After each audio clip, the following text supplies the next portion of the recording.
সুবিধা বুজি এই অপশক্তি গুফৰাই ৰাজ্যলৈ শান্তিৰ বাতাবৰণ কঢ়িয়াই আনিব লাগিব।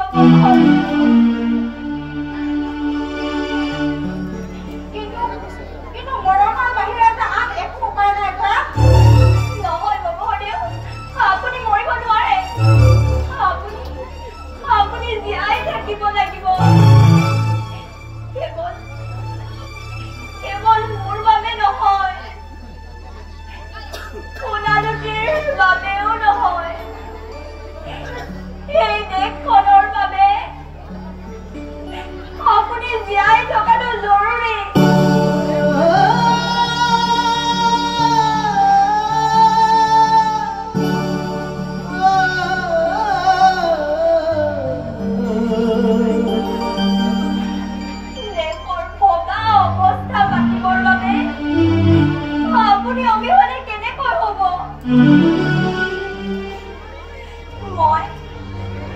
মই সাধাৰণ মোৰ কিবা হলেও কোনো হানি নাই। কিন্তু আপুনি যদি নাথাকে এই দেশখনে আপোনাৰ দৰে এজন পৰক কেতিয়াও নাপাব। ৰজালেও চুকাফাৰ সপোন ভাগি যাব।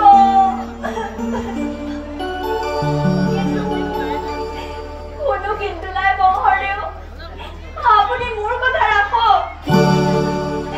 মই আপোনাক বহুত সপোন দিছো বংশদেউ। আপুনি ইয়াৰ পৰা সোনকালে লগা পাহাৰৰ ফালে পলাই যাওক। পলাই যাব এই কেতিয়া সম্ভৱ হ'ব মানে যাৰ শৰীৰত পুলিন বুঢ়াসকলৰ তেজ আছে, যাৰ শৰীৰত এশৰ হাতী বল বিদ্যমান, যাৰ কথা শুনিলে মনৰ বাধেও পলাই পত্ৰং দিয়ে, তেনেস্থলত মই পলনীয়া হৈ জাতিৰ কোনো মানিব পাৰোঁ। নহয় বংশদেউ, সি কেতিয়াও কলংক হ'ব নোৱাৰে। ৰাজকোঁৱৰসকলৰ ৰক্ত পাতে ৰাজ্যত শান্তি স্থাপন কৰিব বিচৰা এই অধম ল'ৰা এটাৰ লগত আপোনাৰ শপতি এতিয়াই নাভাঙিব। ইয়াৰ উপৰি কেতিয়াবা শত্ৰুক পৰাজিত কৰিবলৈ হলে সময় আৰু সুযোগ বুজি পিছ হুকা ৰথৰ এটা নিয়ম। তাত লাজ পোৱাৰ কোনো কাৰণ নাথাকে। মই আপোনাক বল হুকুম দিছো বংশদেউ, আপুনি মোৰ কথা ৰাখক।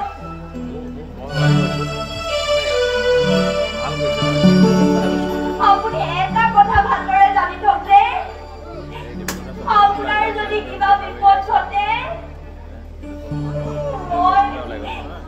মই এক মুহূৰ্ত জীয়াই থাকিব নোৱাৰিম।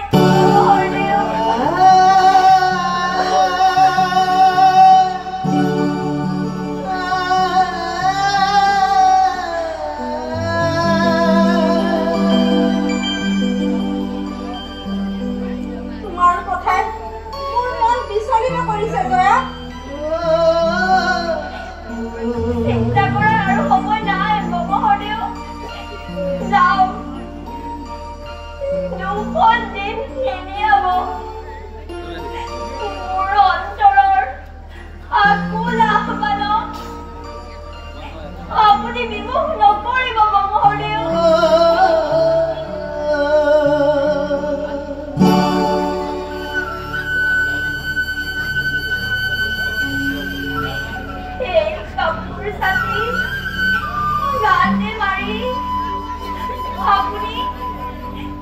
আপুনি নগা পাহাৰৰ ফালে পলাই যাওক।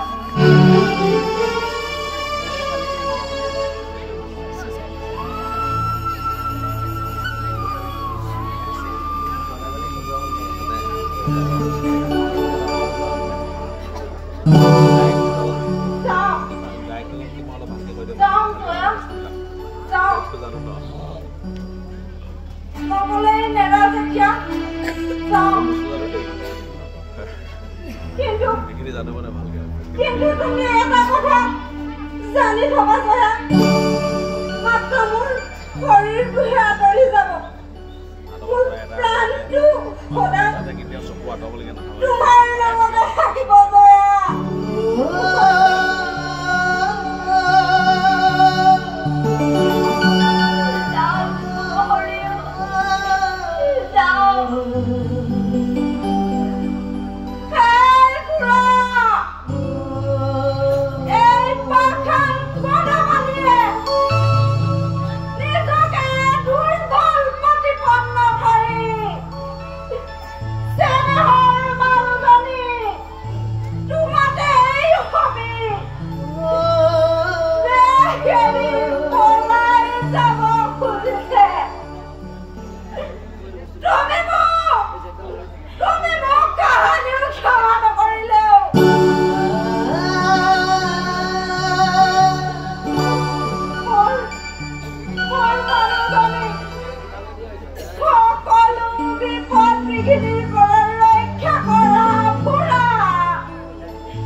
ভাল কথা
এই কাম কৰোঁ মানে সমাপ্ত আপোনাৰ ওপৰতে ভৰসা অতি সোনকালে ইয়াৰ ব্যৱস্থা কৰক